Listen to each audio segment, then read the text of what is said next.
الاطفال بتزن ليه؟ عشان كده. الاجابه طبعا انهم يكونوا متدلعين. لا يا علا بصراحه انت مدلعه ولادك جدا، يعني ولادك متدلعين طبعا عشان كده بيزنوا. اول لما ابتدي ازعق بنتي حرام عليكي ايه اللي انت بتعمليه فيها؟ لا عايزه لو امسك ماما الاثنين. عشان لما الطفل بيتعود الحاجه هتجيله لما يعيط ويصرخ ويزن على مامته، بتبقى هي دي الطريقه اللي بيستخدمها فما بيبطلش زن. ايه اللي حصل؟ انا شايفه ايه اللي حصل. مين مزعلك يا دوزي؟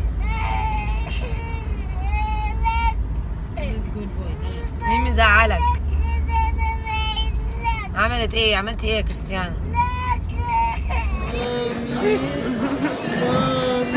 نعم يا حبيبتي. مامي. نعم يا مريم. Don't answer me. I'm just calling. هو ممكن يقولوا ماما بس وخلاص من غير اي حاجه، ما يبقوش عاوزين حاجه وما اتعودوا على الزن وخلاص. ماما عاوزه ايه يا حبيبتي؟ ماما عاوزه ايه؟ انا بقول لك عاوزه ايه ماما، وبعدين لما تجيبي لها اللي هي عاوزاه برضه بتزن. ما انا جبت لك اللي انت عاوزاه. ماما عاوزه شيبسي، ماما عاوزه بيبسي، ماما فين لبسي، ماما ماما ماما ماما ماما